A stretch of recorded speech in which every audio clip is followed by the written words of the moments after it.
try to silence the truth we shout, but we're still here, we're still calling out. Corruption hides behind a badge of name. We light the fire, expose the shame. We're justice seekers, we'll fight the fight for every voice lost in the night.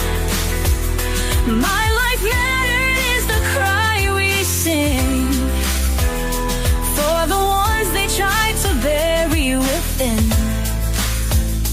It's just us, we're a movement wide. Together we rise, won't run nor hide.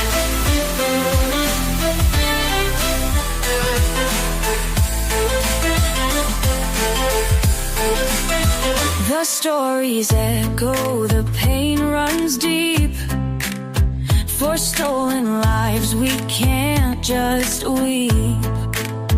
Elected power but their hearts are cold. We'll bring the truth, let it be told.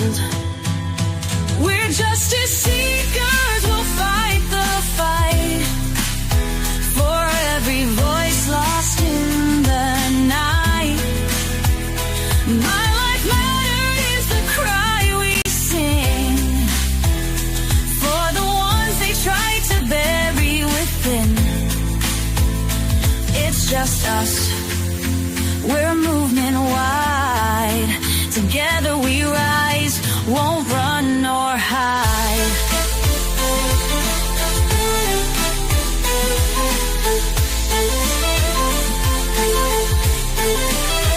We're justice seekers, we'll fight the fight for heal wounds, undo the harm. Calling out corruption, we'll stand tall for justice and truth, we'll risk it all. My life mattered is the cry we sing. Together we rise, let freedom ring.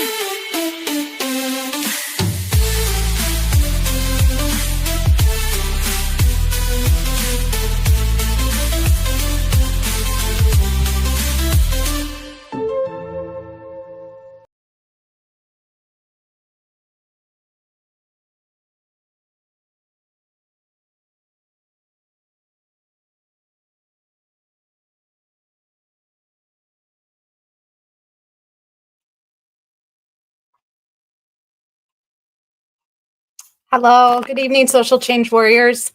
Thank you, and welcome to another episode of Calling Out Corruption on Thursday nights. We're happy you're here. If you're returning, thank you so much for returning. If you are here all the time, absolutely, thank you so much for being here on Thursday nights with us and for helping out by communicating in what YouTube and StreamYard give us as a chat box. So I appreciate all of you justice seekers who are willing to speak in the chat box and tell us your opinion and either agree or disagree with me, because that's what this is about. We can be a debate. We are not just a my way or the highway here on Wednesdays and Thursdays, and now even on Friday nights, where we're doing a little bit of witness review of the Karen Reed trial involving the death of John O'Keefe. So we hope that you can join us any of those nights, Wednesday, Thursday, or Friday. And occasionally we may go on a different night, depending on who our guest is. So I'm Catherine Felton Page. I am your host and the founder of Social Change Warriors. We are a movement to stand for victims of major crimes involving murder or any type of other corruption. We are here to call it out when we see it and call it out when you see it. Try to help you bring attention to crime and corruption in your communities, either in police or government, and try to help families of major crimes whose family member has been murdered or killed, whether it be homicide or any other form, not necessarily always murder. Murder and homicide can be different. And we'll talk about that one day in one of our streams. What is the difference between murder, homicide, and of course, then there's manslaughter. So different forms, but all involve the death of one of your loved ones. So we are here to stand for you and to advocate for you. And in some cases, like we're doing here in Florida on 2 separate cases, I'm actually involved with the families and I'm helping them sort out police reports, autopsy, going to the police departments with them when they ask me to listen in as a former law enforcement officer and social worker advocate. So thank you. Welcome. Tonight, we are revisiting all of the news that has happened in the Ellen Greenberg, what I have always called a murder. Many of you didn't necessarily think that way, or you didn't know for sure, because it was ruled an unaliving because we can't use the S word on YouTube. So if I accidentally say it, YouTube, I am sorry. I'm not doing it on purpose, but I don't want us to get a strike because we want to get our message out there. So I'm trying to learn all the words that are in the dictionary, YouTube, sorry, that I'm not allowed to say. I don't necessarily understand it, and I may have to dig into the research on why we're no longer allowed to use the S word. We're not even supposed to use the M word, and I've already used it at least 3 times. So not supposed to use the M word either, but I do slip up because these are words that I learned many, many years ago in school and have used in all of my occupations. So you two may have to get with the program here on that, because they are words that we use to describe events that have happened to someone. So unaliving is what I'm going to try to stick with tonight. And if anybody catches me, feel free to yell at me in the chat. Just say cat, cat, cat, back it out. Anyway, welcome to Julie, craziest person on earth. Thank you so much. You are just an avid participant in our discussions in the chat, which I totally appreciate, and so happy you're here. Thanks to everyone else who's here who doesn't choose to participate. That's okay. I go to a lot of live streams and I don't feel like chatting. I just want to listen. So I don't ever mind if you do communicate. If you want to talk in the chat, or if you ever want to come on the platform, just write me a note and I will send you the link. Happy to have you up here to talk. This is not about me. This is about our victims and the families. And I am happy to share the platform with anybody that wants to speak out against injustice, against corruption, and against homicides and M words and S words that are not solved because of police, malfeasance and actual lies, right, and corruption. So there has been a lot going on with the Ellen Greenberg M word, that I believe it is. And I also believe it is a domestic violence unaliving. I never bought into the unaliving of Ellen with her own hand. I originally started looking at this case in 2011. It was shortly after I went on a duty disability because I injured my neck. And again, I apologize. I don't look the greatest tonight. I'm suffering from one of my bad cervical neck headaches today. So I'm just happy to be here. I'm going to do my best to stay on with you as long as I can. If it starts to get difficult, we'll keep on talking about Ellen. We're going to keep on talking about Ellen every week. If it's for 10 minutes before we speak with Kara and Michelle about their family members, or if it's for 15, 20 minutes, but we're going to keep speaking her name until justice is served, because this young lady did not deserve the fate that was dished to her. And I have no problem giving my opinion. This is my volunteer mission project. I'm not monetized. So even if I swear a little bit, YouTube can't take anything from me. I have nothing to take. I may start accepting donations. I've been receiving some messages from some of you that it would be nice that you would like to donate. And then I would like to donate anything. If I can use it for some program costs, for the cost of StreamYard and YouTube, I would do that if it's okay with all of you donating. I also want to give the majority of it, 80% of it, to the victims' families to help them. For instance, Kara just got an $1,100 bill for all of the police reports that she's requested on behalf of her husband, Jason Veach. That is unacceptable. Why is any sheriff's department charging a victim's wife $1,100? I do not understand that. And I asked the detective when I was on the phone with him, and he simply told me that's not my department, Miss Page. I don't have anything to do with that. So I'm going to take that up with somebody who will have something to do with that, because I'm very curious how they feel justified in charging that much money to a grieving widow. I recently requested the police report for Ellen Greenberg from the Philadelphia Police Department. According to their website, I didn't put it through yet because I'm waiting to see if I can get it elsewhere, but I'll do it because they're only charging me $25. So if I have to pay $25 because I can't find it and where I want to actually read the paper copy, then I'll get it.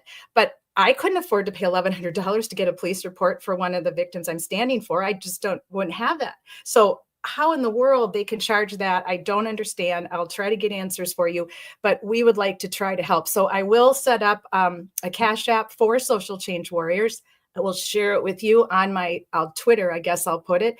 You can DM me if you'd like to make a small donation. Again, $1, $5. We do not want you to break the bank to help us. If it's all about the village, right? If the village gives $1, then Kara will get at least partially reimbursed for all the money she's put out for these police reports. If the village gives $1, Michelle, I can give some money to Michelle for all the money she's spent making copies of the missing flyer for Sarah Ebersol, who is still missing across the way from me, about an hour and a half over in Ocala. So that would be the reason why I'm willing to do that. I've had quite a few people ask me about it and DM me and email me. So I will go ahead and do that.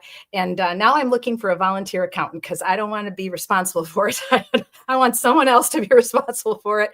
And I want to not have any part of it. So for all and true accountability. So if you know anybody that wants to be my volunteer accountant for donations for Social Change Warriors program costs and our victims, let me know. I'll be glad to have you.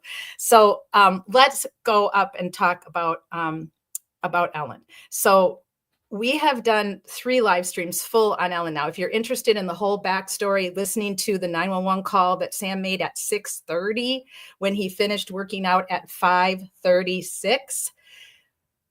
Okay, what was he doing all that time? Why did it take him that long to bust in the door? We have a lot of questions that have not been answered that were completely dismissed by police back in the day in 2011, which is an absolute travesty.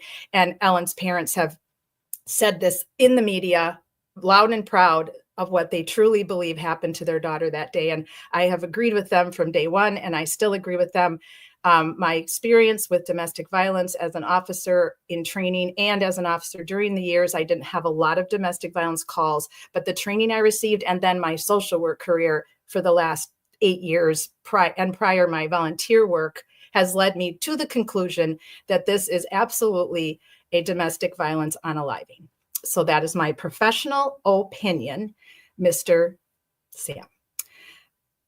Let me bring up the full. There we go.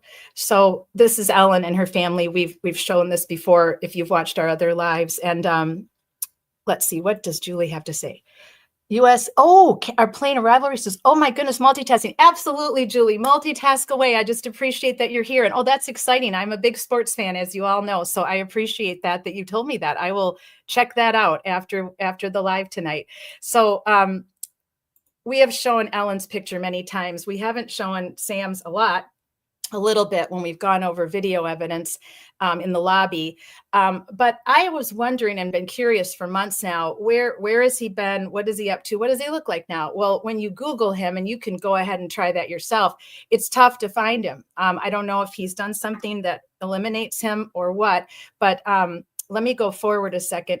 This is his LinkedIn, so I'm not doxing him. This is his LinkedIn profile. There is no photo, but it tells me all about him, and it completely coincides with everything that we knew, that he was working for the Gulf Network back in the day, traveling a lot as a producer.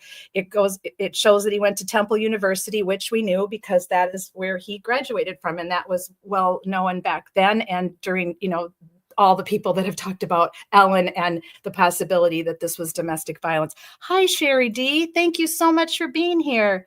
That's okay, Sherry. I don't mind. You chat, you come and help out. If you see something you don't like that I said, you tell me about it. If you like what I said, you can feel free to email me or share it with me that way too. So thank you for being here. I really appreciate both of you tonight for being with me. And there's several other views watching live. And again, don't feel like the need to chat if you don't want to. So Sammy boy, I have no respect for you, so I refuse to call you Mr. anything because I know it's all going to be proven what you did. So it's okay. I don't have to respect you. You don't know me. I don't know you. And but I just know that you are a domestic violence abuser. That I do know. So your LinkedIn is here on the left, and it talked about everything that we knew from the obviously your police interviews and what people knew about you is all coinciding with this LinkedIn with no picture. So I was like frustrated because I want to see what you look like today. So I did an hour's worth of another deep dive and I found this rocket. It's called Rocket Search. Well, interesting. This is Sam Goldberg, who lives in New York. tick, tick. This is Sam Goldberg, who works for LIV Golf. Here's producer of LIV Golf, no picture, tick, tick. Here is Golf Channel, PGA Tour, all the way down to Education, Temple University. So I think we have a match game show folks who like to play game shows, right? And so I had to, because this picture was so poor and very not well lit at all, I had to lighten it up. So we have no tan. We've lost some weight. I would think stress does that to you when when Ellen's parents, the Greenbergs, have been going to court constantly, it seems like. So I would guess weight loss. Now, when I first saw this, I thought, oh, no, I got the wrong guy. I hadn't even read it yet, but I'm pretty sure this is him. So it definitely, 14 years is 14 years. Men tend to change more than women. Women tend to look almost, very much the same. But guys, I know this because I do all my class reunions, guys. And trust me, every 5 years we have a class reunion, and there's some women I recognize every single one of them. And some of the guys I start to not recognize as the years go by. They seem to change more. So I do think this is him. Like I said, if it's not, I apologize to whoever this is, and I'll retract it. But right now, my opinion is these two resumes match exactly. This LinkedIn no photo, this rocket search photo. And unless, obviously, unless he put up a fake photo, but I highly doubt that would be the case on rocket search. I don't think. But Sherry D, what do you got for me? Picture on the right, eyes look brown. Yeah, exactly. I thought that, whoops, let me go back. I thought that too, but it's hard to say. I mean, what are the odds, guys, that the same guy went to Temple University, is a producer for the Golf Network, now works for Live Golf, lives in New York City? I mean, what are the odds of that? I suppose it's possible. And like I said, if this is not him, because this is the only photo I could find where everything matches, the resume matches the LinkedIn, and the LinkedIn matches everything that we know about Mr. Goldberg. It would just seem incredible to me if it isn't him. So I will retract if it turns out that this is not him and that he looks much more like he did 14 years ago.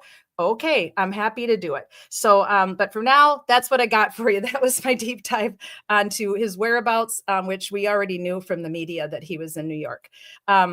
So again, we talked about this last week. January 26th was the last time Sandy got to speak to her daughter, or texting about, they said they loved each other. And this is not, again, there was a snowstorm. It was a nor'easter, which is coincidental to Sandra Birchmore and to John O'Keefe, two of the other victims from Massachusetts that we've been standing for and advocating for. All of them passed away within the similar time frame of the season, within weeks of each other, different years, right? So this major snowstorm is happening, and Sandra gets this message in the morning from her daughter. She's heading off to school. Well, then we find out that she was an amazing teacher. We've talked about this in our other lives. Please feel free to go to our library and watch on replay. They're all in there for you, with more of me talking more about her past and what happened that day. Today, we're just doing updates. So if you are new to this and you don't know much about Ellen Greenberg, please go check out our other lives on replay. We would really appreciate it. So would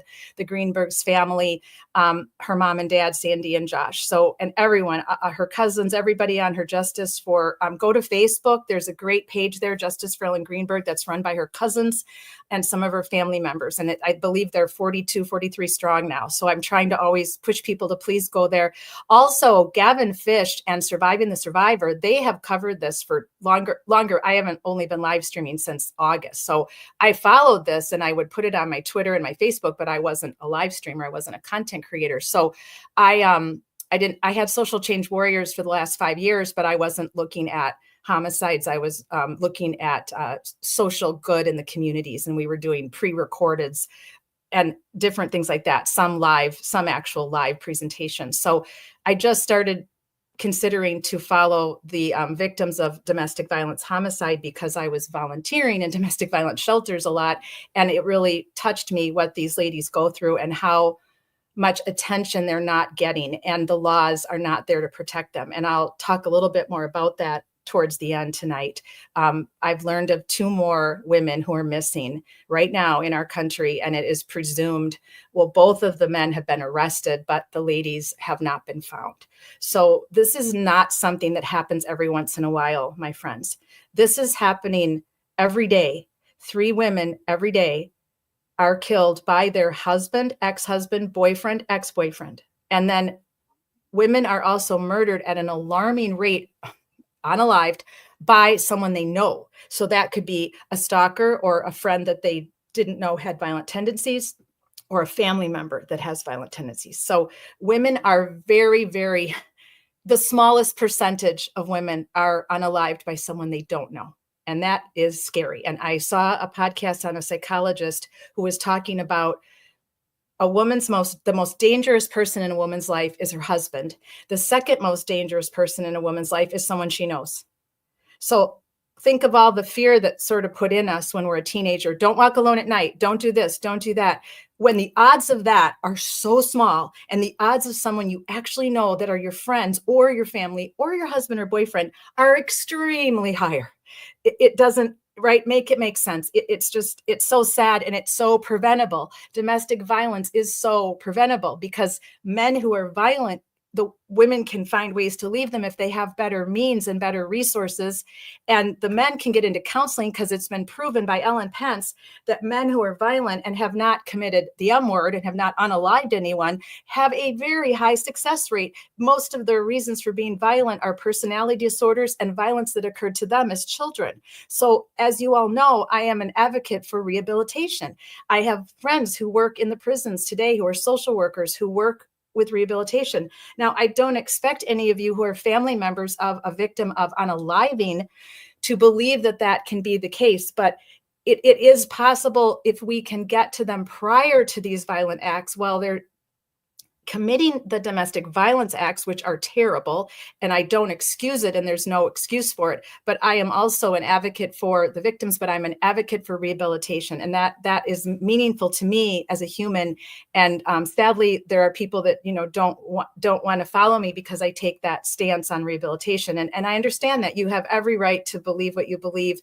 That's why we live in America. That's why we have opinions. But I love research, and I go by the research. And Ellen Pence spent her life on rehabilitation for domestic violence abusers to stop it before it gets into an unaliving. Once it's an unaliving, that person's gone. And then that husband or boyfriend or spouse, if we can convict them, goes to jail for the rest of their life, right? In this case, the perpetrator, the domestic violence abuser, has not gone to jail for the rest of his life. Ellen does not get to teach these children anymore. She has not taught these children since January 26th of 2011 because she left school early because of a nor'easter, and she went home to this apartment building that she shared with Sam, her fiance. And she was making a fruit salad. She was getting dinner ready. And Sam went down to the gym, supposedly, to work out. And that was it. No one ever saw or spoke to her again. Her students never saw her again because while the nor'easter was blazing outside and it was snowing, this person right here unalived her. And we know this because of her autopsy, because of all of the research on domestic violence. Ellen had bruises in various stages of healing. Surviving the Survivor has talked about this. You can go and check him out. He's fantastic. Go check out Gavin Fish. He's done 8 to 9 episodes. They have all the photos, Gavin has all the photos. He has a huge library of everything to do with Ellen Greenberg. And this person here did the unmanageable. Now, the problem is, Sam, is that yes, you've gotten away with it for 14 years.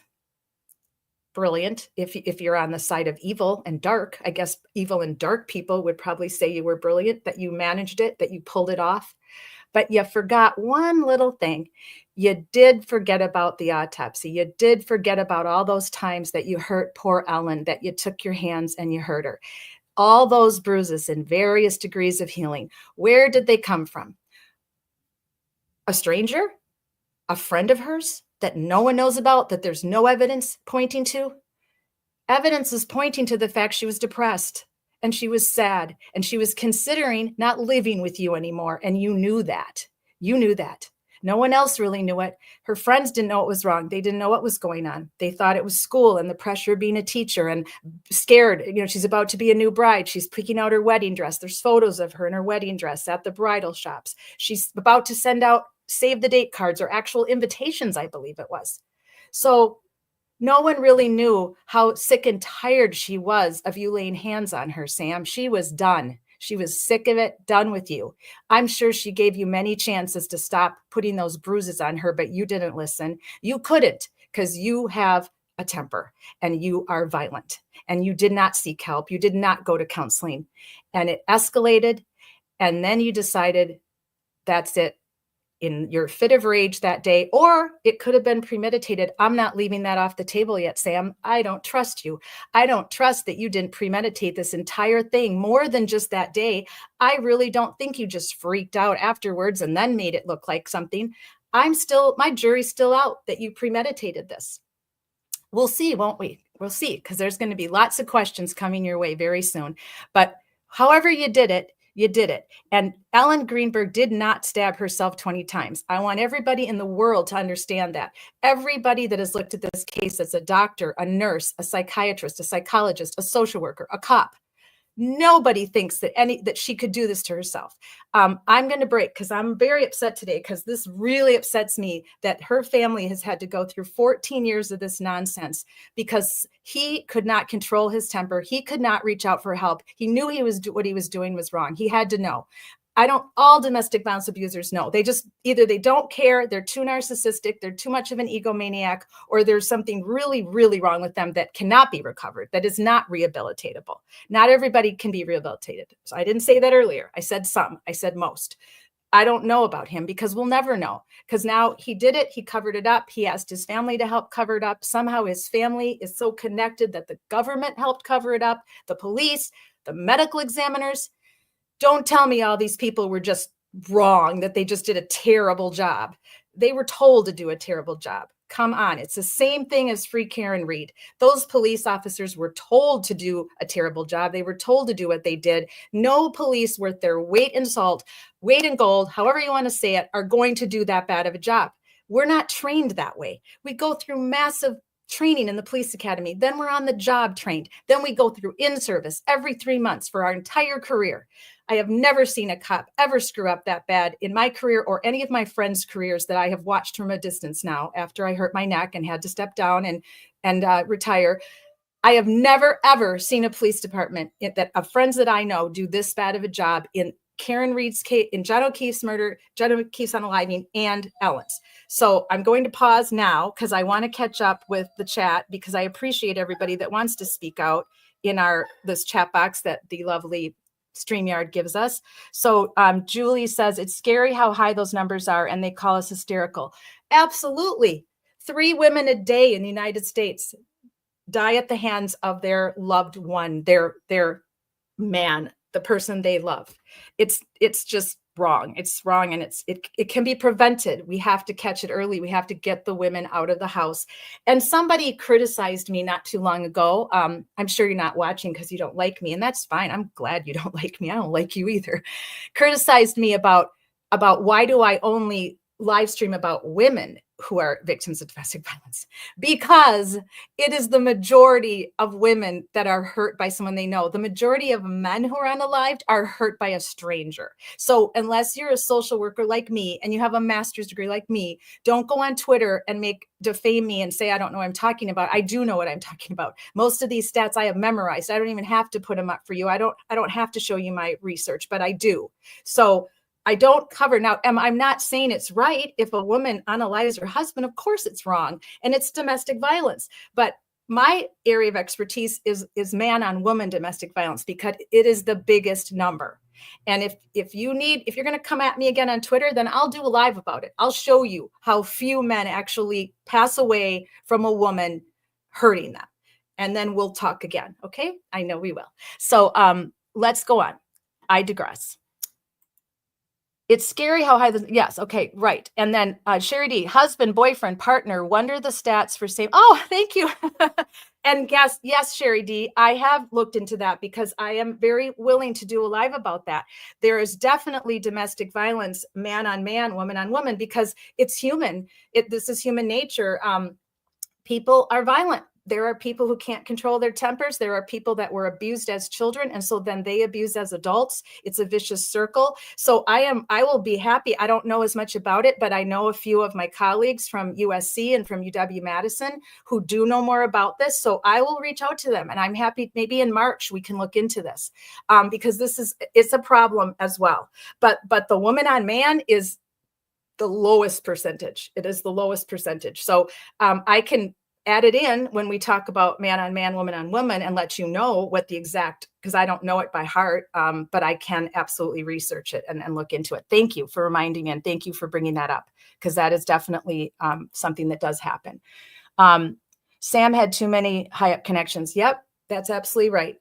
When you have a family that is that connected to people in your area with huge connections to government and policing and judges, let's not forget the judges.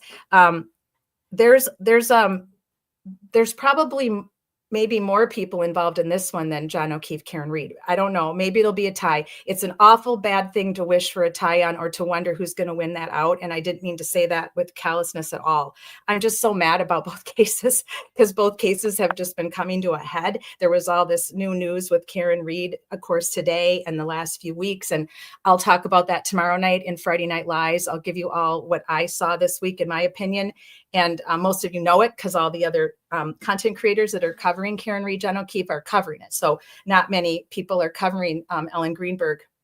There's maybe 4 or 5 of us, and they're not really related to Karen Reed and John O'Keefe movement, but they have covered it. I do believe Gavin Fish has looked into it, and I think Surviving the Survivor as well. But they cover so many other cases that involve unaliving and unsolved cases. That's their baby. So I will talk about everything to do that happened with that. But both these cases are similar because we're dealing with high level corruption at high levels. And it's sickening. And it's a little bit like what Ed Byers, I bring up Ed because he's great, former law enforcement officer from Indiana, spent his career upholding the law and helping people and just being an overall good human. And he's super wicked smart, as you folks in Massachusetts say. I love that, wicked smart. And he shared with us the story of corruption in Indiana. So if it can happen in Massachusetts, if it can happen in Pennsylvania, if it can happen in Indiana, it's happening everywhere, people. That's not a coincidence. Those are just statistics. If there's that much crime and corruption in these 3 states, you know that every state has something. It's just either was uncovered and they're dealing with it, or it hasn't been uncovered yet. So that's what we're here for on Thursday nights, is to call out corruption and to help communities spread the word and get these people out in the light, because they love to hide in the shadows. They love to look like the big men on campus, the big women on campus, doing their jobs, making tons and tons of money, but not really truly doing what they're supposed to be doing. They're breaking the law every day right under your noses in your own communities. And that's exactly what happened here with Ellen Greenberg. Mr. Sam got help from his up families who were big and connected.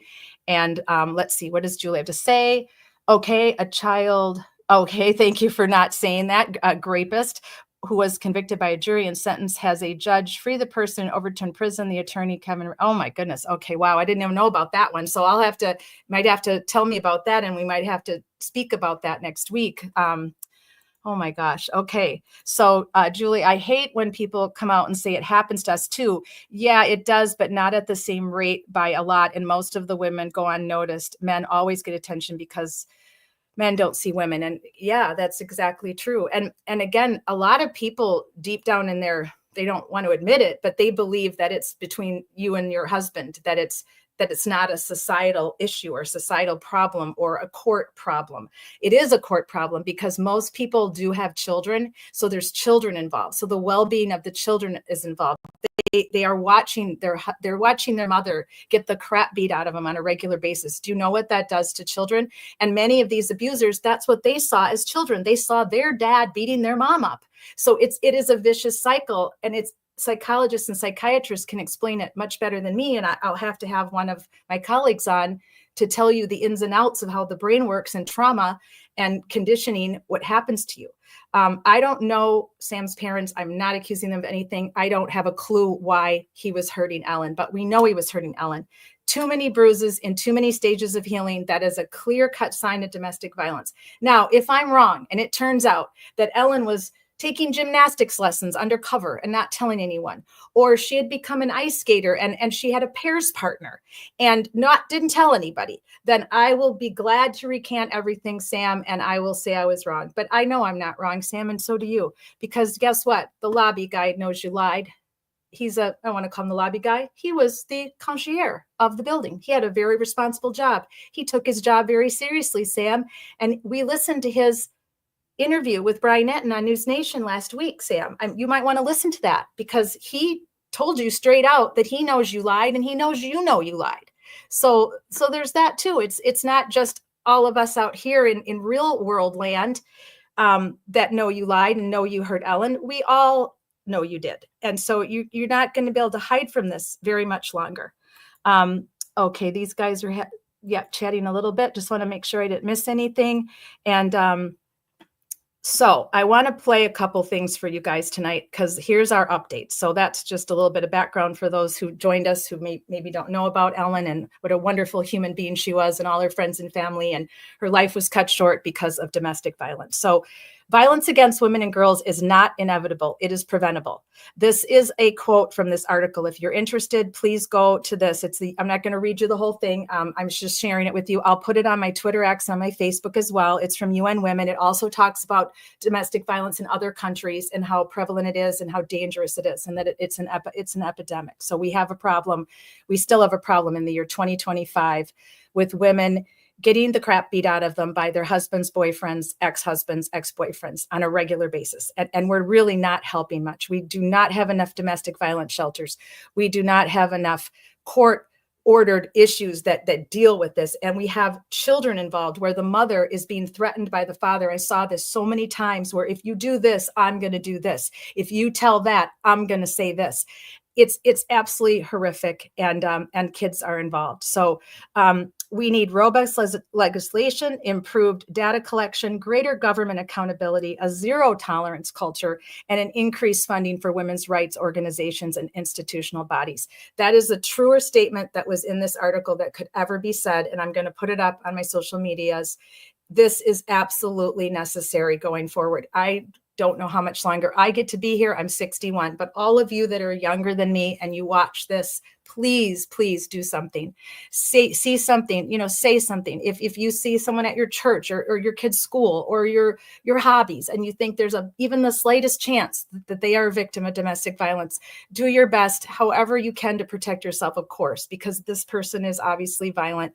But do something. And if that means writing your senators and your congressmen so that we have better laws to protect women, if we do more podcasting and more live streams about zero tolerance culture, whatever we can do, whatever I can do while I'm still here as a volunteer, I will do it for all victims and their families and survivors. Like my friend Levita, you're going to see and meet her next Wednesday. She is going to join me on the Angry Bitch Club next Wednesday night, and we're going to be about what it was like for her to be with a man who abused her and how she almost lost her life to one of the number one causes when women die at the hands of the man they love is strangulation. This is what happened to Sandra Birchmore, only something similar to Ellen Greenberg is that Matthew Farwell, the piece of crap that he is, actually staged it to look like an unaliving, and he got away with it. And now that's what Mr. Sam has done. He staged it in some bizarre way. He thought that we would all be dumb enough to think that 20 stab wounds can be done to yourself. But guess what, guys? He was right. He got away with it for 14 years. And Mr. Matthew only got away with his for 2 years. So the FBI got involved there with Sandra Birchmore because of the years-long grooming and the entire involvement of the Stoughton Police Department. And we'll be talking about that again as we're waiting because he still hasn't gone in for any kind of hearing. So we'll be chatting about dear sweet Sandra Birchmore and the travesty of what happened to her starting at age 13 all the way through till her passing at age, I believe, 23. Again, that is domestic violence. They didn't live together, but they were in a domestic situation. They had been for years. So that was absolutely domestic violence. And he got away with faking that she unalived herself via self-inflicted strangulation via hanging. I don't know if I can say that either, but sorry, YouTube.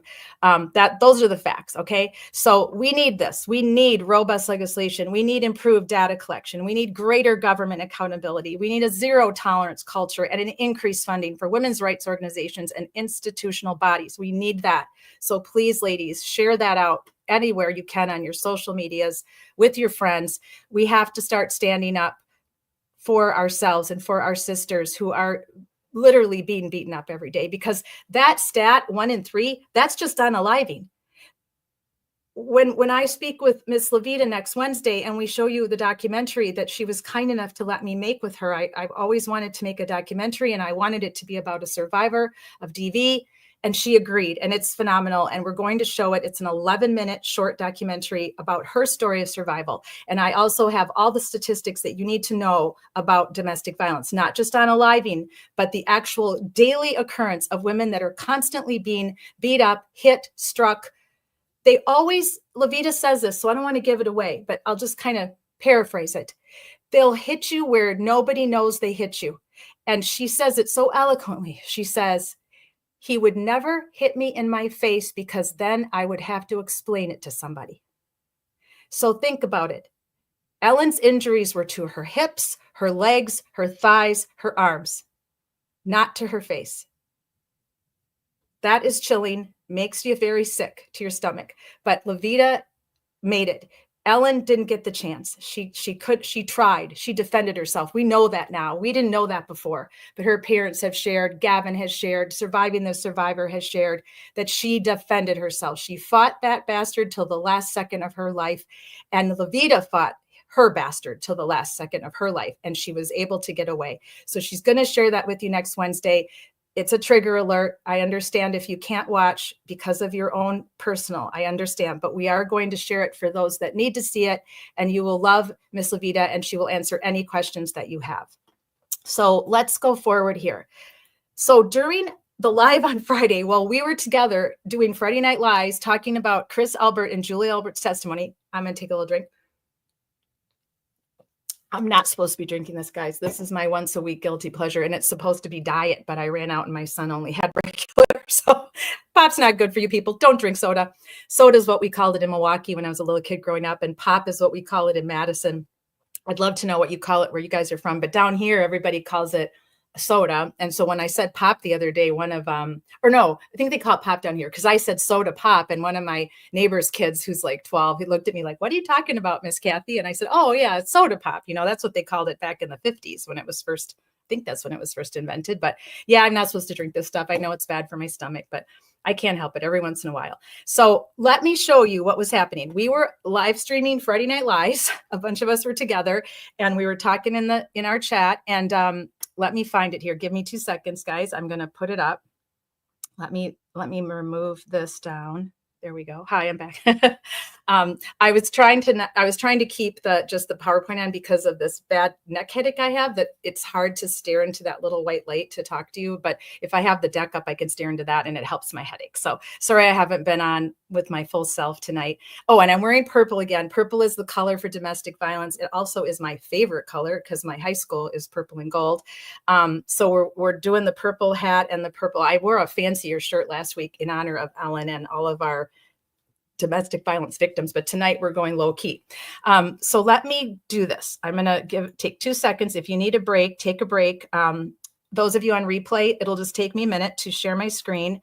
I want to show you what was happening when we were live last Friday night. And that day I needed a break from everything social media. Things have been hectic with a lot of issues going on with harassment on the Twitter X. I've thought about getting rid of Twitter X and just doing only Facebook for representing my people, my victims that are my victims' families who are nice enough to let me advocate for them and work on their cases with them, and then just use our YouTube, our platform, where I can make all kinds of announcements on YouTube platform.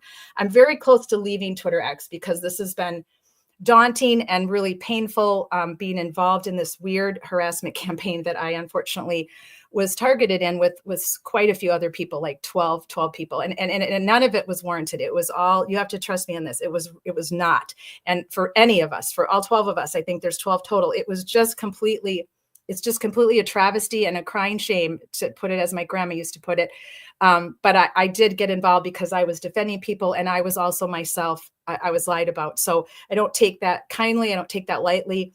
So I think I might be leaving the X world soon for a lot of various reasons, but I still want to be able to find you and talk to you. And so hopefully you'll come to Facebook, Social Change Warriors Facebook page, or you'll be willing to communicate with me on my YouTube platform, where there's a member section where we can talk there.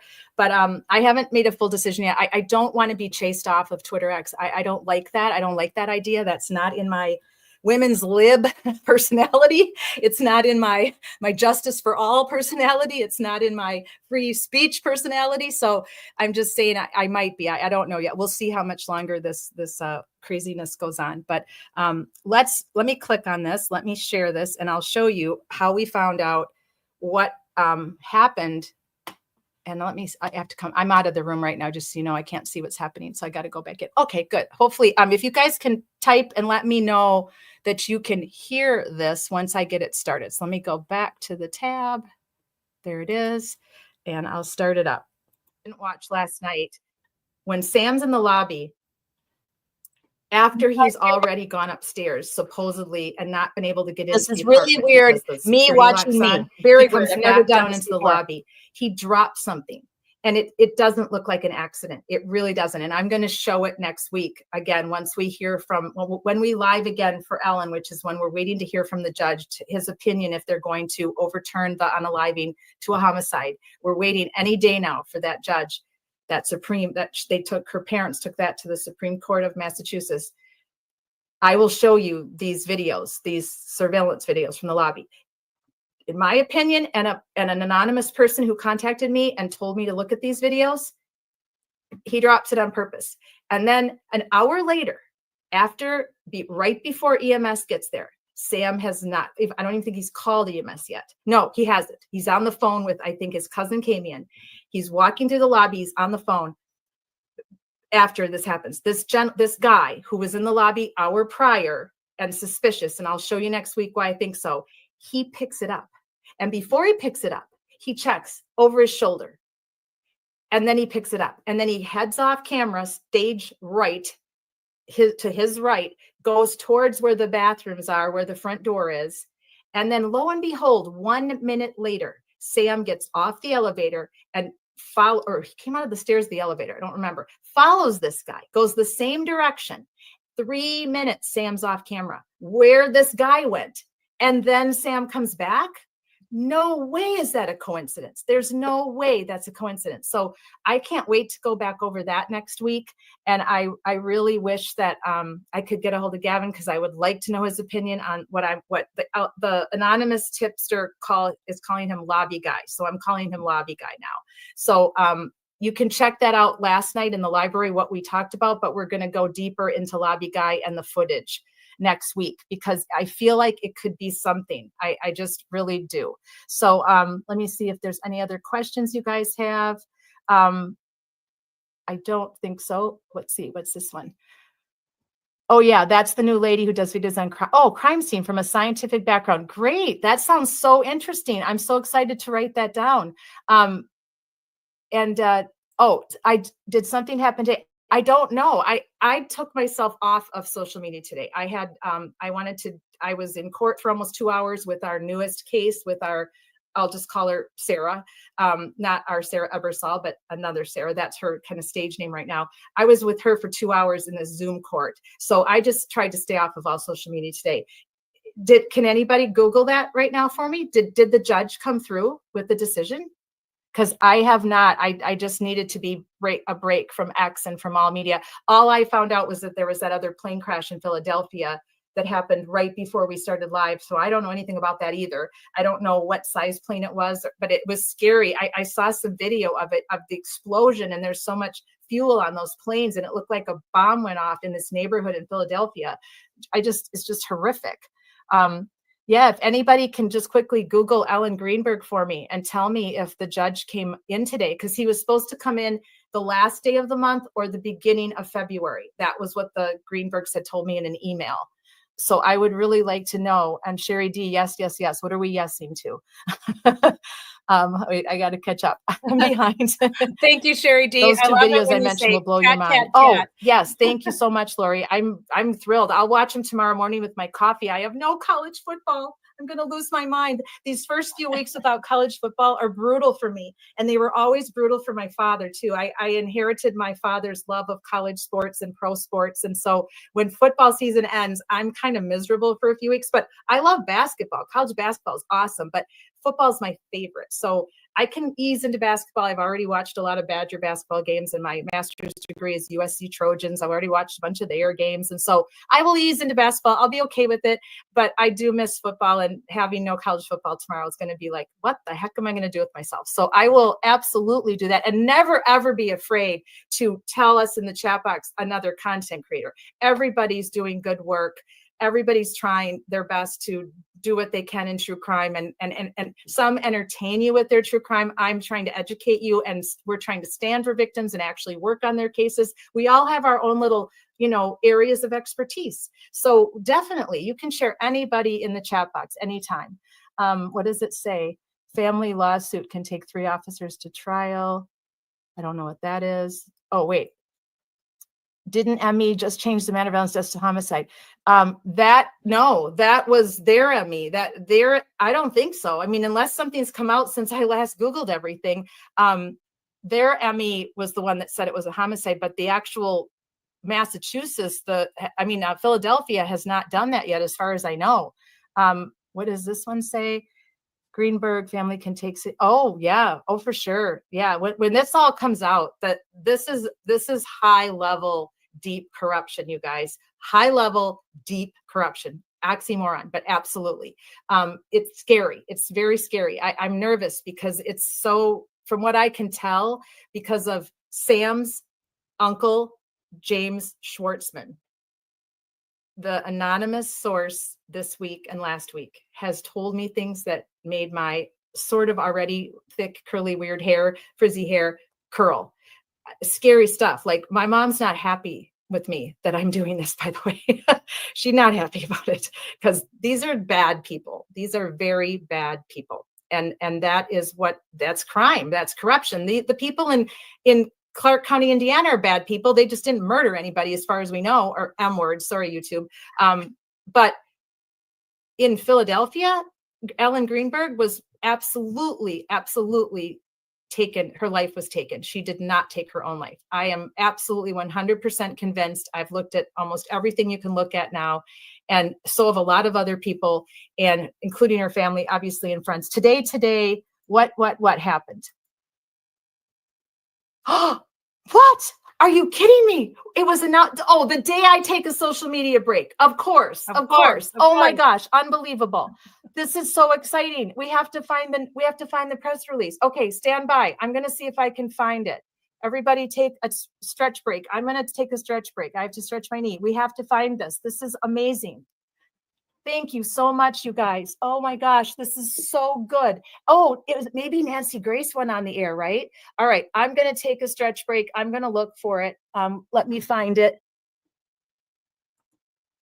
So that was weird, watching myself talk a lot. Here I am in the corner. Never done that before. It was very strange, but I wanted you to see it because it was really, I thank you to those of you that Googled that and shared that with me, because we could have gone, the whole 2 hours of Friday Night Lies, and then I would have found out. But I'm happy I was with all of you, those of you that have been supporting my mission to stand for victims and their families, that we could find that out together. So that's what we found out on Friday, that the judge agreed that the Greenbergs could take these 3 people to civil court and sue them for not doing their jobs, for basically botching the entire investigation into Ellen's passing. And that is what they did. So let me go back. So that was on Friday, and we that came out like right during while we were live streaming. Then on Saturday. So wait, let's go back a second, because that one, yeah, I don't have that one. On Saturday, okay, hang on. I do have it. Let me go to that for you. On Saturday, let me remove this one.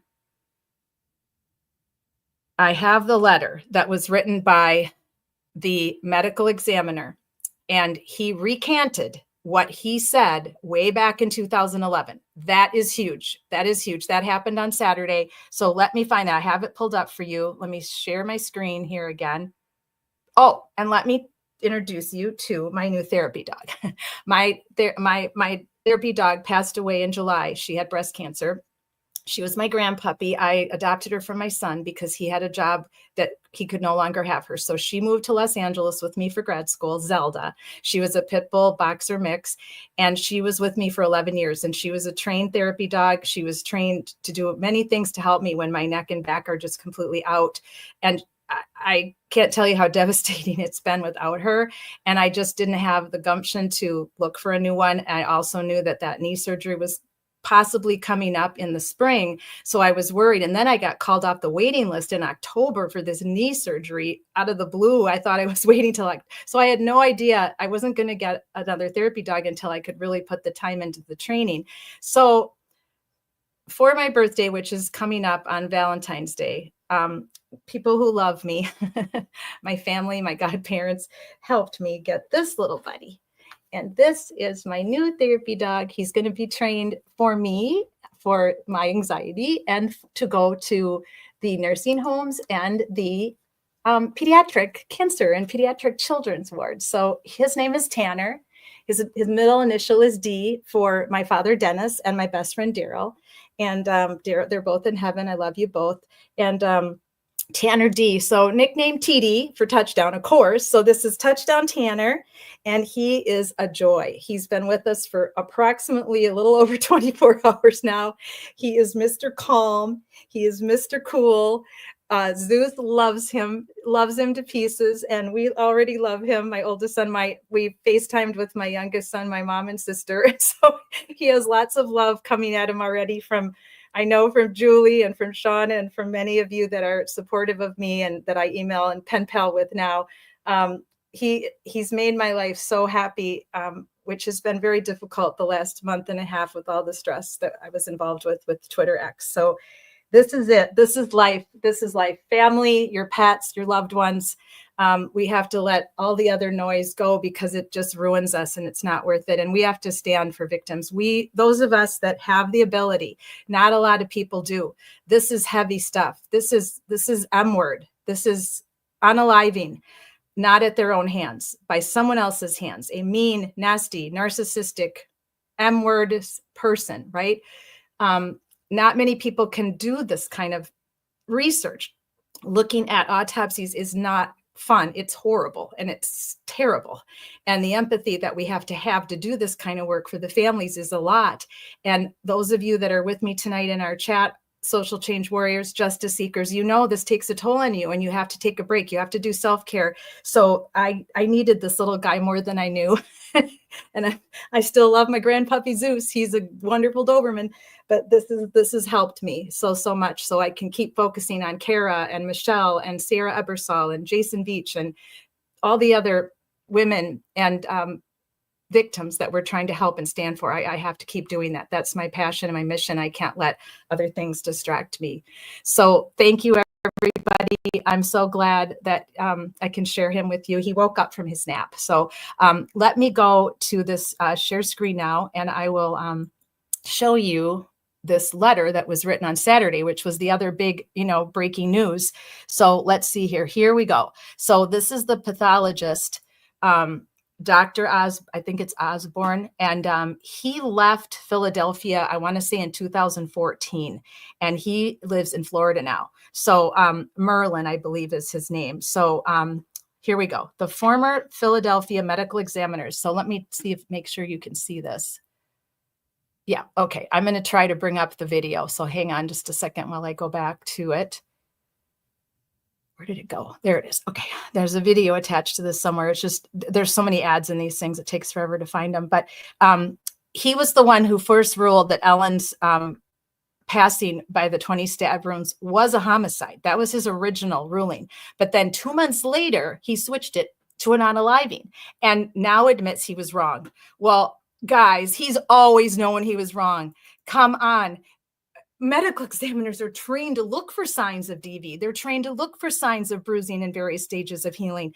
And he didn't even get the number right either. Gavin actually counted how many bruises she had, and he didn't even have the right number of bruises. And that's your job, sir. Your job is to count how many bruises are on the body of a woman who's been stabbed 20 times. Come on, please. They think we're stupid. They all think we're idiots. It's so maddening. So he writes, I'll read this out loud to you guys. In a stunning reversal nearly 14 years later, Dr. Marlon Osborne signed a legal verification document spelling out why his medical opinion on the manner of Ellen's death has changed. I have become aware of additional information I did not have. Well, that's bull. You had her body, for God's sake. You had everything you needed. Please, please, please. I don't like being treated like this. Do you guys? Treated like we're stupid. Issuing her amended death certificate 2 months later, after you were pressured, after you were basically threatened. It is my professional opinion, Ellen's manner of death should be designated as something other than S word. Well, that would be the M word there, Marlon. Yeah. He writes this in a signed court document. The court document is part of Osborne's legal settlement. Yep. With Ellen's parents, Joshua and Sandy Greenberg, formerly of the Harrisburg area. The settlement heads off Osborne standing trial in the Greenberg lawsuit, which is exactly what was just about to happen. So here's what happened. So let's keep going here for a minute. The Greenberg suit alleges a conspiracy on the part of the officials to cover up evidence of homicide in Ellen's case, which we know they did, and seeks unspecified monetary damages for emotional distress. Not to mention, I think they said over $700,000 they have paid in all of the legal fees and the court costs and all of the filing costs to file the suits that they have filed. Osborne, who conducted Ellen's autopsy the day before, I just want to pop back in to see if you guys need anything. Everybody okay? Any comments so far on him? You can still hear me okay? I'm not in, you can see me reading, but I don't see you when I'm reading. So when I'm in this other room and I can't possibly read this little stuff, but I have it up so I can read it. So let me finish that and then we'll get to the rest. Got to go back to where I was here. There we go. I have too many tabs open because I have other things to show you. Osborne, who conducted Ellen's autopsy the day following her January 26, 2011 death in Monayak, I hope I'm pronouncing that right, Massachusetts, Pennsylvania, folks, apartment she shared with her fiancé, cited several pieces of information turned up by the Greenbergs' private investigation, their daughter's death, that Osborne credited with changing his mind. That's just unbelievable to me, because he should have never needed anything to change his mind. It should have always been, he knows that. I know he knows that. He's now working in Florida. He cited factors in prompting him to reconsider. Yeah, that's a lawsuit. We know that's what factors prompted you. We are all not stupid. Okay, he indicated now how unlikely that there were witnesses to fiancé Sam Goldberg breaking into the couple's 6th-floor apartment after Goldberg returned from the complex gym to find Ellen unresponsive to his door knocks and texts to let him inside. Osborne said it is now in dispute whether Goldberg forced the apartment door open. You're darn right it is, because the concierge says he never followed him up. There were no witnesses to him supposedly busting this door in. Osborne says there's evidence to suggest that Ellen's body was moved by someone else inside the apartment. You would have known that if you would have done your job right. You would have known the pattern, the blood pattern. You would have known all of this. Finally, Osborne cited the findings of then Assistant ME, Dr. Lindsay Emery, who in 2019 conducted a neuropathological evaluation of a 6-inch specimen of Ellen's spinal cord. Sorry, I should have said trigger alert. This is hard to talk about. That was damaged by one of the 20 knife wounds she sustained. Emery found there is no hemorrhage in the spinal column that is pierced and none in dura that has been pierced, according to her sworn deposition in the case. She has no reason to lie. None. She's a doctor. She is a sworn ME doctor. Asked by the Greenberg's attorney if that meant Ellen was already passed when she received the stab wound, and Emery said yes. So there you have it. You can't stab yourself after you've already passed away. They should have figured all this out in the first autopsy. It's absolutely criminal that they didn't. So he signs it. I am now aware that information exists which draws into question the S ruling into Ellen's death. Well, you sure as heck know that it does. So what else do we need from this? Anything? So the case has been accepted for arguments before the Pennsylvania Supreme Court, which began on Monday. So that takes us up to Monday. Okay. So he stated that he can no longer amend the certificate because he doesn't have a license to practice. So this now has to go to, let's see, William Trask, one of the two Greenberg attorneys, said this of the settlement state of court, we have reached a resolution with Dr. Osborne. Okay, well, there you have that. So let's remove this off the stage. Okay, so now that happened Saturday. So it was a whole weekend of Ellen Greenberg. Good news for the family in a very bad situation, right? This should never have happened. All of this should have been figured out in 2011. There should have been a full investigation. 1 + 1 = 2. Sam should have been the prime suspect. He should have been interviewed, grilled. They should have done the whole apartment with luminol so they could see where the blood spatter was. What did he clean up? Where did he move her from? We can't have any of that now because they allowed the apartment to be cleaned the day after she passed. The police, and they didn't even have the search warrant yet. And the judge, uncle, had already been in the apartment and broke the chain of custody all to smithereens because he took her laptop. Supposedly he took her purse. He denies that, but he took the laptop and her phone. Why is his uncle and not her parents coming to get? They would have never gone in. They would have known better than to go into a crime scene. He was a judge. He still is a judge, I believe, or maybe he's a lawyer and not a judge anymore, but he's still alive. He knows he shouldn't have done that. There's no doubt, right? So that's what we're dealing with up till Saturday. So then Monday comes along and they go to court and the Greenbergs are there and surviving the survivor. I believe Josh is it Josh, guys? Who's in charge of Joel, surviving the survivor. He was there. He flew up. He lives in Florida. He went and he was up all night, I guess, and he was live. So I don't want to repeat any because he's great. And he did a live stream from Philadelphia. He interviewed her parents. So please go to his channel, Surviving the Survivor. He does a wonderful job. I don't want to show his stuff without his permission. I tried to reach out to him, but I'm sure he's very busy, just got back from Philadelphia. But we will get his permission in the future to show some of his clips because I know I can with fair use, but I would prefer just to talk about it with you guys tonight myself and get permission. Same with Gavin Fish. I've shown some clips, only fair use only. I really would love his permission to show more, but I really would just love for you to go there. They both do an amazing job. They're amazing creators, content creators, but they're journalists. I mean, they're not just content creators. There's a difference. They're actual journalists. They're telling you about a crime that took place and they're giving you all the facts and stats and details of it. And that we need those people in this world. So anyway, Monday rolls around. They go to court. They're there. I'm watching it. He's live streaming from the court. He's giving us updates on his Twitter feed. 14 jury members, I believe, is what, and don't quote me on any of this because this has been a busy week for me. I didn't watch every single bit of the hearing, but I believe there were 14 that were prepared to be, vetted to become jurors. And little buddy is sinking to become jurors. So while all that was going on, the judge finds out about Marlon's letter. He didn't know about it. He was mad.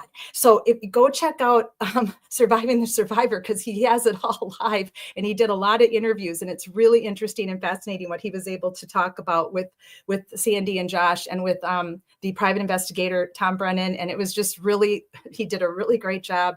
Great job, Joel. Yes. So the judge had no clue. So the judge is angry. And then all of a sudden, then the defense, the city, the lawyers for these 3 city officials who are being sued for not doing their jobs and for screwing up a death investigation, they want a settlement now. They are willing to do a settlement. So this is all like breaking news on Monday. So they offer the Josh and Sandy a settlement. And then, of course, it goes back and forth because they're not just going to take it. They want something for it, right? They don't care about the money. They really don't. I mean, sure, they can get reimbursed for all of but they don't care about that. They care about Ellen. They care about justice for their dear daughter. So they want that this then goes to now that there's a letter that Osborne is saying, I was wrong. I'm recanting. This was not an unaliving. They want the now current sitting medical examiner to look into this, and they want this to be now point blank. Now we have a homicide investigation that will then trigger either if Philadelphia PD recuses themselves at this point, and then it goes to that other, I forgot, Chester County, I think, but somebody's going to have to do a homicide investigation now. 14 years you've had to sit on your butts and do nothing when you had all that evidence and all of the evidence of Ellen telling you her story. Her own body told you the story. The autopsy told you the story of domestic violence, and you chose not to do it because you know why you did. So now we're going to hear from Ellen. She's going to tell her own story, and she's going to prove to you who unalived her. And we're going to see that. It's going to all unfold. So they did take that deal per se on Monday. And now we are waiting. I have something else to show you. So, and I didn't read it yet because the puppy has taken up the last 24 hours of my time. So I apologize. I didn't read this yet, but something brand new just yesterday. So let me see what that is. We'll do it together. So I'm going to stop sharing that. Anybody have any questions or anything at all? Let me know. I'm going to go back to presenting, share my screen, and let's see what else I have saved up here for you. So that was the decision we know about. That was the go to court. I already shared that with you. Let's see if I have it here. Thought I had one more.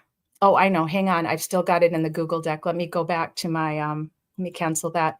I'll grab it out of the deck.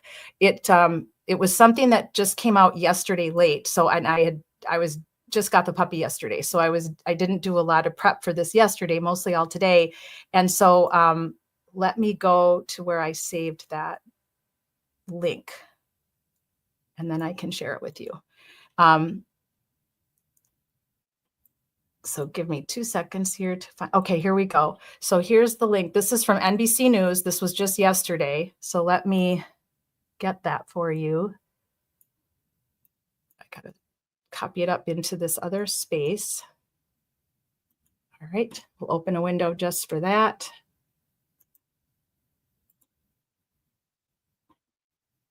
I'm just waiting for the window to open. Yep, this was one day ago, NBC News. So let me pop this up here.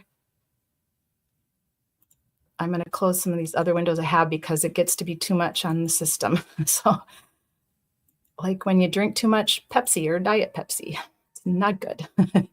All right, so let me see if that's what it, okay, there it is. Now let me try to halt it so we don't lose it. Let me pause it. All right, now I'm back in the room with you guys. I'm going to present it. Your browser has blocked your screen. I don't know why it did that. All right, let's try again. Maybe it won't let us. It might not let us share NBC News for some reason, but I'm going to try. So you guys let me know if it shows up. But it may not let me. Okay, we're going to try one more time. Yeah, NBC News might have a block on this. I might not be able to show it to you, but I can read it to you. Let me know if you can hear this. I'm going to give it one last try.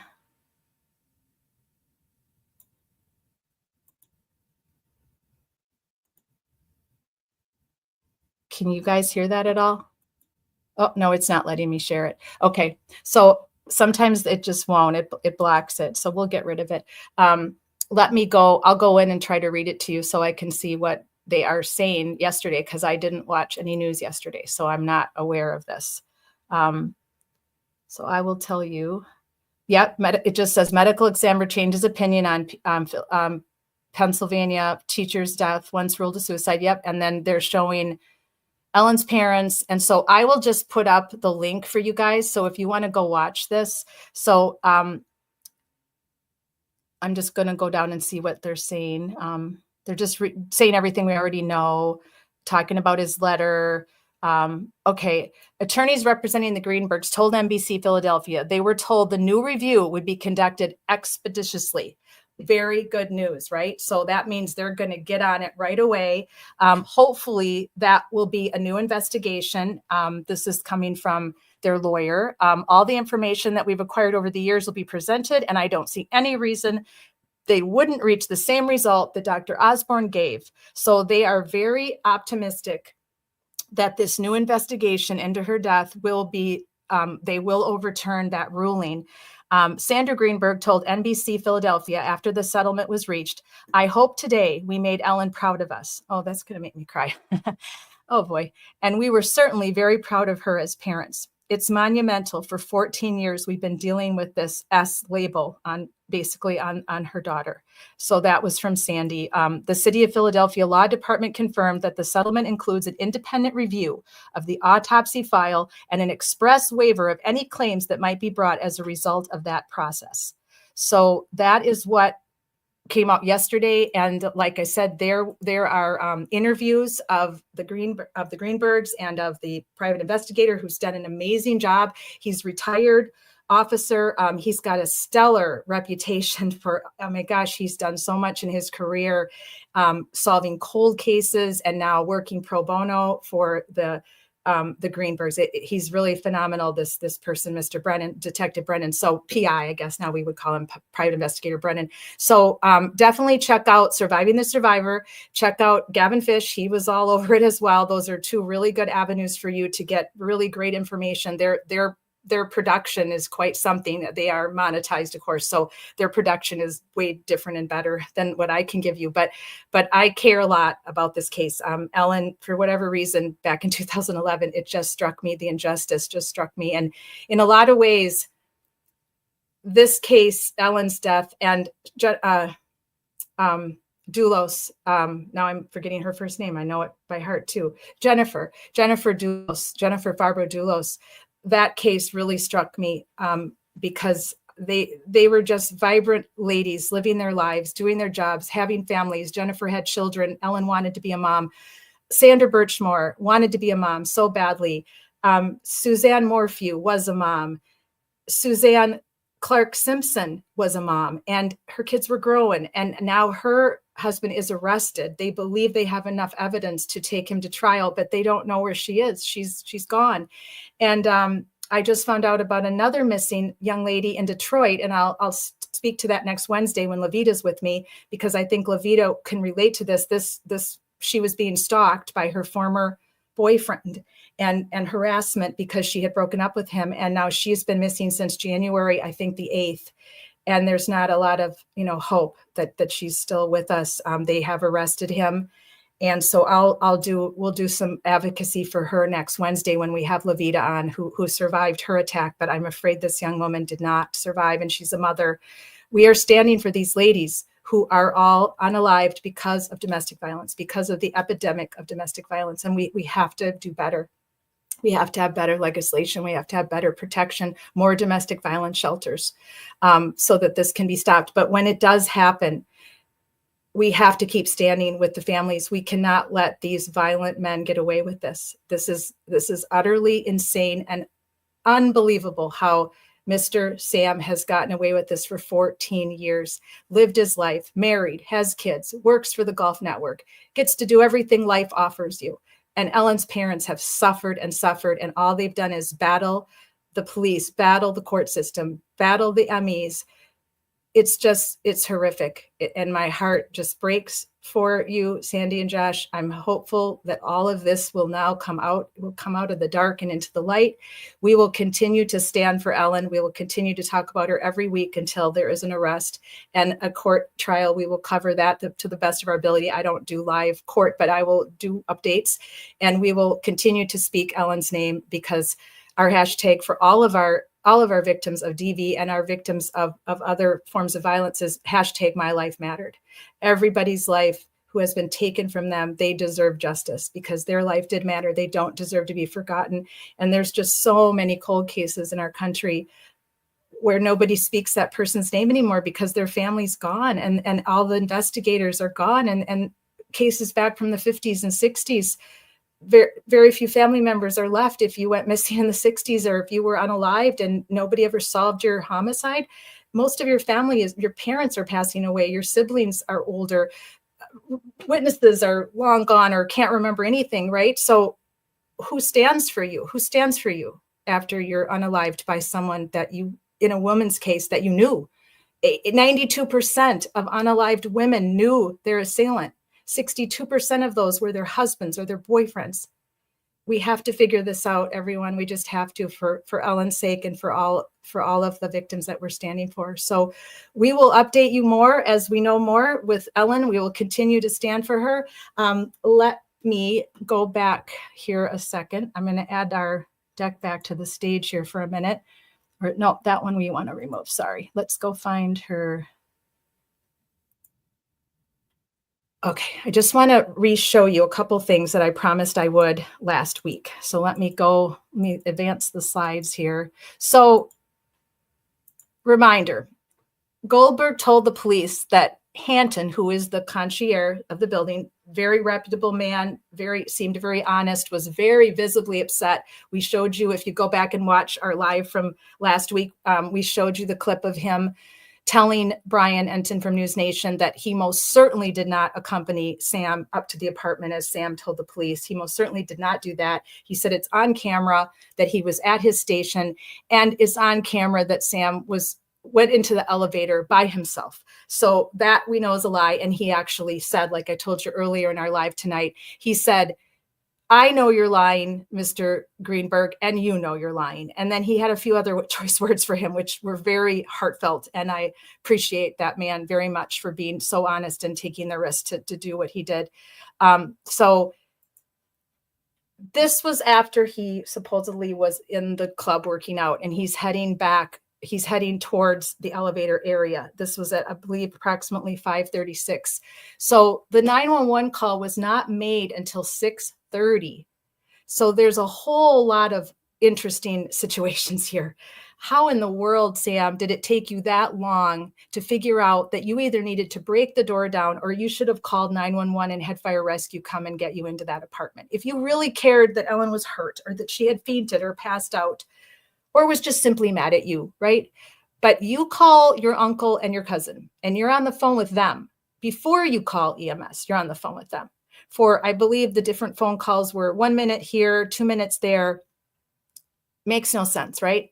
So this, I think, let me see if I can play this for you.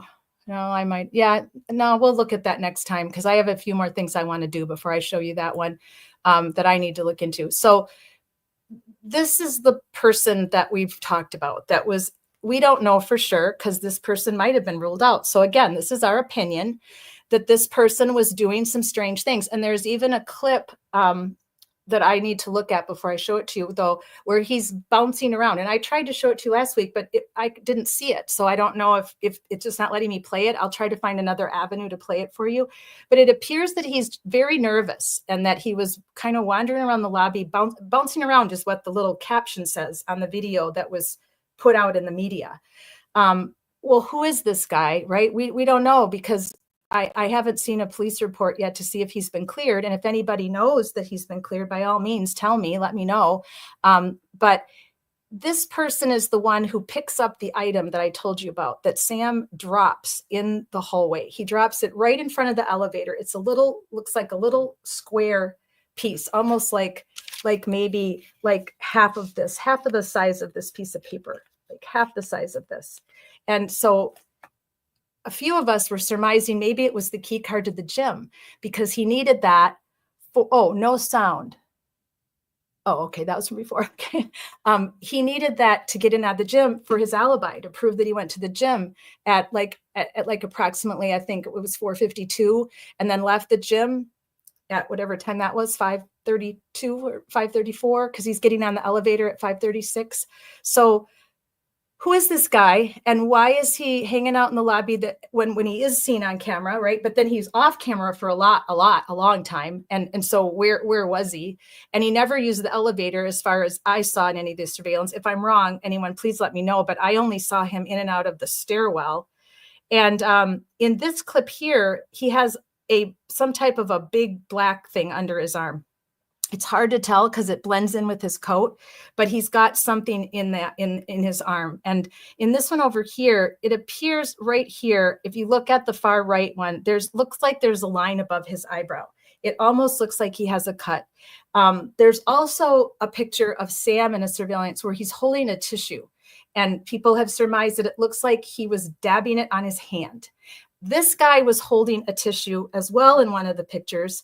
And that looks like a cut above his eyebrow. And so he was seen heading towards the bathroom. And lo and behold, Ellen's mother was in that bathroom a few days after. That bathroom was found to be never checked by police, and that there was blood in the bathroom. Now, I have not been able to find out, and I'm going to check Gavin's videos to see if they ever tested that. But if they did, I would think we would know about it. I think it would have been in the media somehow or another. But isn't it interesting that it looks like this guy is a cut?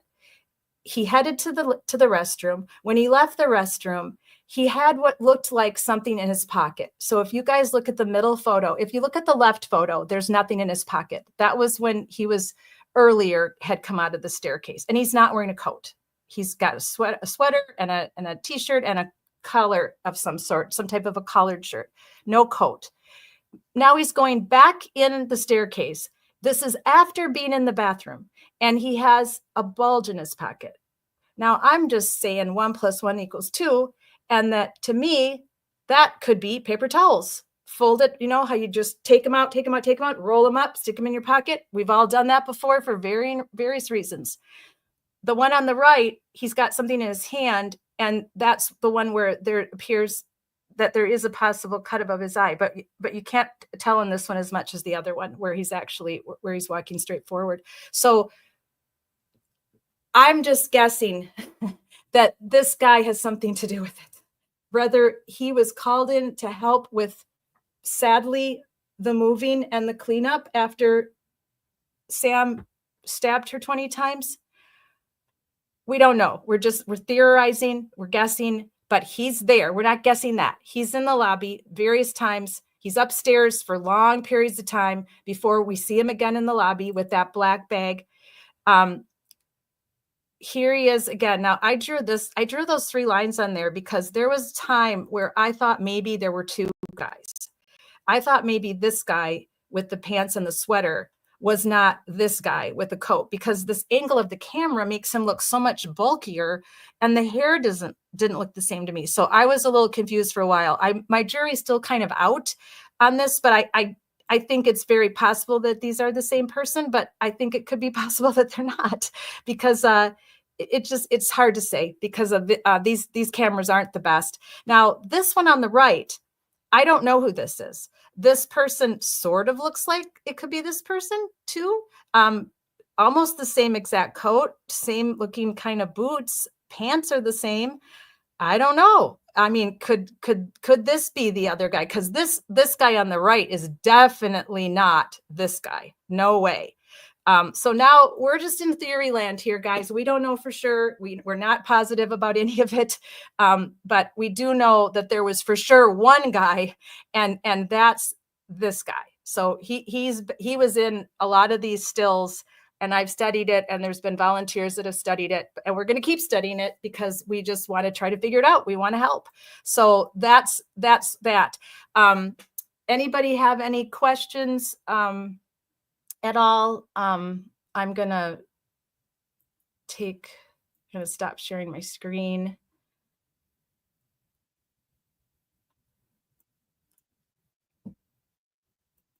I think, Julie, when you said no sound, I think that was when I was trying to show that clip, right? So that's pretty much catches us up on everything Ellen Greenberg up till tonight. And we will, let me add this back up to the stage. And that's where I ended with all the updates for tonight. And I'll remove that off of there. There we go. So we are pretty much caught up to everything that happened. It was a lot. I mean, 14 years of all of the different suits and all the different people they hired to look into this, all the work done by Mr. Brennan, the private investigator, and all, it just boom, boom, boom, Friday, Saturday, Monday. And now we're waiting for this. They said expeditiously. So we're going to cross our fingers that they mean it. And I will obviously keep you updated as I find out more. Small update on Kara Veach, Jason Veach, who, if you've been coming to our lives with Kara, her husband was killed in what we term as a bar fight here in Volusia County, Florida. It was a motorcycle bar, for lack of a better way to put it, because that's what they call it. So it was called the Cabbage Patch. And he was very intoxicated. Kara has never minced words about that. She's willing to admit that her husband drank too much that day. He was being loud and mouthy, and he was sitting at the bar and pounding his fists on the bar and wanting more drinks, and they had cut him off. They sensed he'd had too much to drink. And this other gentleman, who was described as being in his 70s, possibly, who was more of a regular, and decided to do get into verbal chatting with him, and they were arguing and they were yelling. And Kara just received the unredacted police report. It took them forever to get it to her. We started live streaming together about 2 months ago. And so I think that helped a little bit. She believes it helped, that as soon as we started showing what was happening and that she didn't have these police reports, we were able to get a meeting with the captain and a lieutenant. We were able to that was an in-person meeting. And then Kara and I were able to get a phone conference meeting with the lead detective. So we've been able to at least make strides in getting questions answered, but a lot of the answers I don't like and Kara doesn't like. And the one we don't like the most, and I'm going to really dig into this in the next couple of weeks, is we were told that because it's Florida, it's okay to leave a bar when you're in a bar verbal fight with someone, yelling and shouting at each other. It's okay for one of those people to leave the bar, even though they say they're afraid of this person because this person's much bigger and taller than them and they're older, to go to their car and get a hatchet out of their car and carry it into the bar and have it above their head in a swinging motion towards the person who was Jason, sitting at the bar on a bar stool, and swing it at him where it hits the bar, leaves a mark on the bar, as the witnesses have said. And then Jason gets up to defend himself from a man with a hatchet who he was in a verbal argument with. And then two other patrons decide that Jason's now the bad guy and they tackle him. Why aren't you tackling the guy with the hatchet? Right? Come on. What is going on in Florida? And then I'm told that there are no charges that they can come up with for bringing a hatchet into a bar. There's got to be charges. There's got to be a statute. So I've been irritated by this for months, ever since I first met Kara, which was months ago. So I start looking into it. Well, lo and behold, there was another case, and this has nothing to do with politics. It does, but it doesn't. I'm not bringing up politics. I'm bringing up the incident. There was a teenager who showed up at a voting station during the election, and there were women there voting for, being obvious that they're for Kamala Harris. And he brings a machete, a giant knife. It's a machete is a giant knife. It's from old school days, right? He brings it, and there's pictures of him, this teenager with it over his head, and he's threatening these women. He was arrested. They charged him, okay, with bringing this weapon and causing fear. Or I'll talk about it with Kara. I'm not going to get into it, but I have the law. I have the statute written down now. I have the law written down now. So now I'm like, okay, so you lied to me. You lied to me, Volusia County Sheriff's Department. You told me there was no law for bringing a hatchet into a bar, but there's a law for bringing a machete to a voting place, right? So there's questions that have not been answered. Just like today, I think I made a post on somebody's Twitter X about, I think it was Goat Boy, and he said something about questions. And I said, yep, that's exactly what been the whole problem with the Karen Read investigation. Question after question after question, and no answers for Karen Read, no answers for her defense team, no answers for John O'Keefe, for the memory of John O'Keefe. So you're not going to get any of that until you actually face the facts, Massachusetts, and arrest the right people, get them in the court, get them before a jury. That's the only way you're going to get justice for John. And the only way we're going to get justice for Jason Veach is to dig into the laws here in Florida, what you can and cannot do. I'm being told that because I'm from Wisconsin, I'm not with it. I live here in Florida most of the time now, except for going back and forth as much as I can. And I'm just told, you're not in Kansas anymore, Dorothy. This is Florida. We can do whatever we want. We can bring a freaking hatchet into a bar and we can wield it above our heads, and we are not going to get arrested. And we are not going to be held responsible if the person that gets held down is the wrong person and then is asphyxiated by the people holding him down. We are not responsible for that. Nobody's responsible for that. Sorry, ma'am. Sorry for your loss, Kara. But nope, nothing. Your husband died in vain. He got drunk and he screwed up. He started a bar fight verbally, and he deserves what he got because this is Florida. No, that's not acceptable. It's not acceptable to me. It's not acceptable to Kara. It's not acceptable to Jason's mother, who I've gotten to meet. She was in one of our chats. She talked in one of our chats. I've been emailed by Jason's stepmother and father. No, it's not acceptable to anybody in Volusia County that cares about victims, that cares about justice, that's sick and tired of things being swept under the rug because it's convenient. Is it always corruption? No, it's not always corruption, folks. But sometimes it's just complete crap investigation because nobody wants to do their jobs anymore. Nobody wants to file a police report. Nobody wants to work at their jobs. They just want all these cases to be easy for them. But it is corruption when it's corruption. And we know it was corruption in Indiana with Ed Byers, not with Ed, but Ed called it out. Thank you, Ed. We know it's corruption in Massachusetts with the Canton police, the Stoughton police, with Sandra Birchmore and Matthew Farwell and his little band of absolute, complete, scary, disgusting humans. And we know it's corruption in Philadelphia. We know that Ellen did not stab herself 20 times. So that's what we work for on Thursday nights. We call out corruption. We call it like we see it. We're not afraid to tell people to pound sand and tell us the freaking truth and quit lying. And that is what we do at Social Change Warriors. We stand for victims of crimes. And on Wednesday nights, we are calling out things for women for women that happen against women. We have nights that are not stressful, that we just want to have fun. The girls just want to have fun on some Wednesday nights. And we do spa night, and we talk about old boyfriends, and we read journals, and we just try to relax. But some Wednesday nights we will stand for victims of domestic violence. You will meet Levita next Wednesday. She will tell you her story of survival from strangulation, one of the number one causes of death for women by their partners. And you will meet her next Wednesday. So next Wednesday will be serious business, but it will be a celebration of Levita's life and how she managed to make it. And she wants to honor those who didn't. She wants to honor Sandra and both the Suzannes and, of course, Ellen, and honor Jason and all of the people we're standing for, because she is a dear friend of mine and she's respecting what I am doing as a volunteer. So you're going to love meeting Levita. She's a force to be reckoned with. That'll be next Wednesday.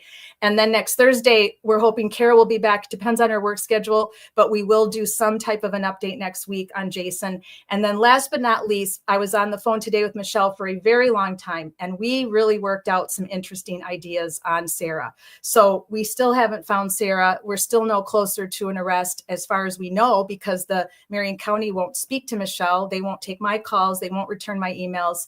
But we worked out some things today that are going to be very interesting for you to hear next week. And I know hate it when people do that to me, but we're not prepared yet to share it because we wouldn't want to compromise, obviously, the investigation, but we don't even know what investigation they're doing.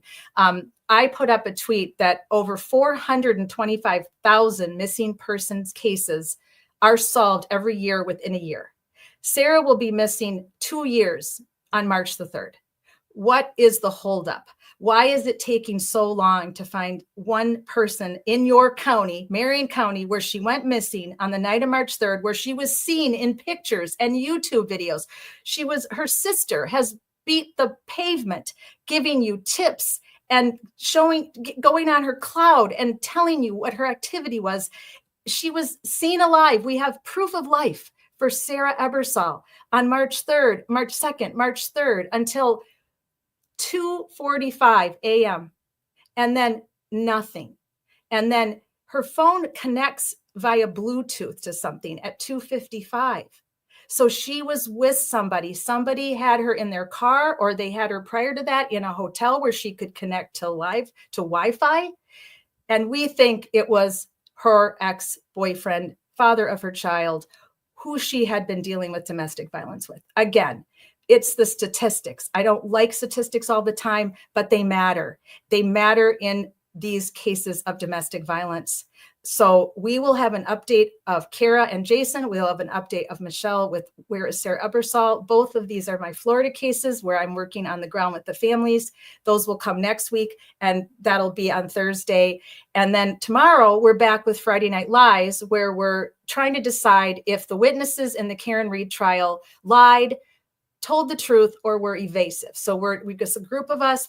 It's mostly just because we want to, because we can, because I have the platform and the other people want to talk. We want to talk about it, and we want to have a chance to talk about it, because we don't always get that chance when we're in the other live streams and in their chats, because they're just so big. So we're small, and we're just a startup channel, so we can do that on Friday night. So I hope you'll join me tomorrow night. It'll be Julie Albert on deck. We're going to talk about Dunkin' Donuts. Were they really open in a blizzard? How many times did she lie? Was she evasive?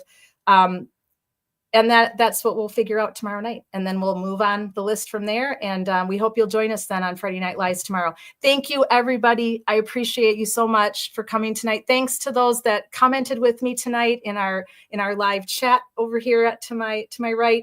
And thank you for supporting Social Change Warriors and our mission. It really means a lot to me. And I know it means a lot to the families, because I get to work with the families and they tell me how much it means to them. So I am trying to reach out to Suzanne Morphew's family and to Suzanne Clark Simpson's family. I like to get permission to advocate. I don't have to. I mean, I can advocate obviously for anybody I want that's passed away, but for me, it's more meaningful if I actually can contact the families and try to work with them somehow, like I am with Kara and Michelle and Ellen's family. I like to have that, even if it's just minimal contact, like I have with Ellen's family.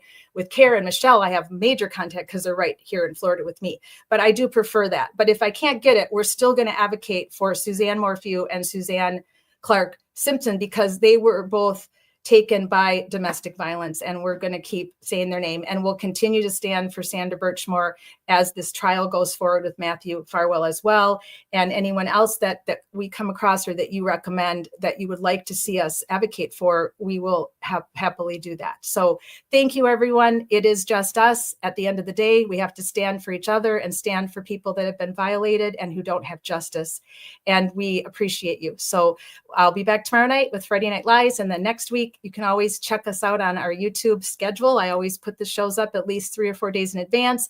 You can find me at Social Change Warriors at DoomCat14 on Twitter X for now, as long as I can tolerate it.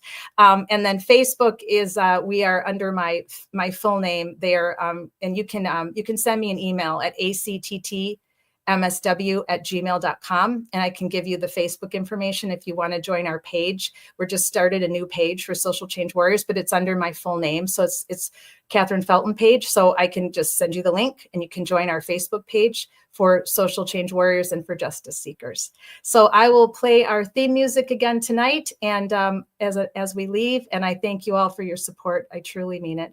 Have a wonderful night. Hope to see you tomorrow, and if not, have a wonderful weekend. I will be sad because there's no college football, but I'll do my best. All right. Thanks, everyone. Peace out with our music, and I'll see you all very soon. Appreciate you.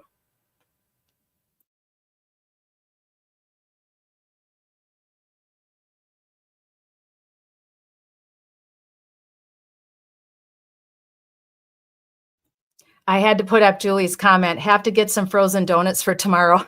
Absolutely. I'm going to my favorite donut store that isn't Dunkin' Donuts. It's run by these lovely ladies that are from Cambodia, and they run their own little coffee shop, donut shop, not far from my house. And they are fantastic. They make everything fresh. And now I'm hooked on them. And when they're not open, I just don't have a donut. I just wait it out. But nothing against you, Dunkin'. You've served me well through the years. I love your coffee. But the ladies from Cambodia, they are fabulous. So, all right, everybody, bring your donuts tomorrow night to Friday Night Lies for Julie Albert's testimony. Take care. My best to you, Sandy and Josh.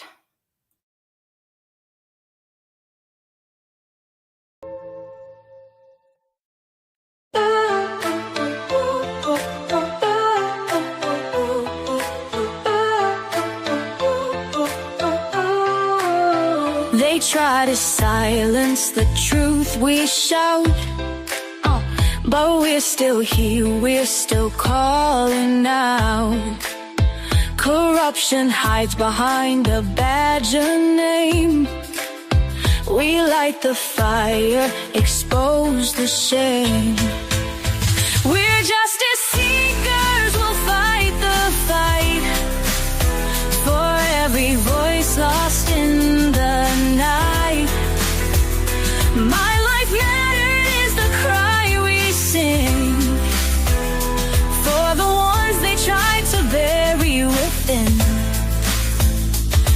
just us.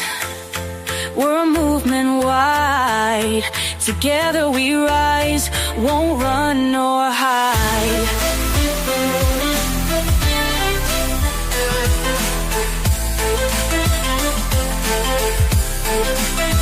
The stories echo, the pain runs deep. For stolen lives we can't just weep. Elected power, but their hearts are cold. We'll bring the truth, let it be told. We're justice seekers, we'll fight the fight. For every voice lost in the night. My life mattered is the cry we sing. For the ones they try to bury within. It's just us, we're a movement wide. Together we rise, won't run nor hide.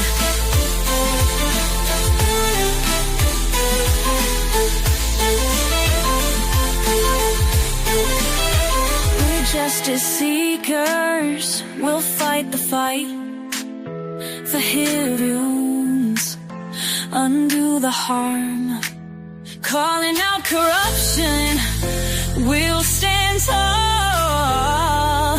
For justice and truth.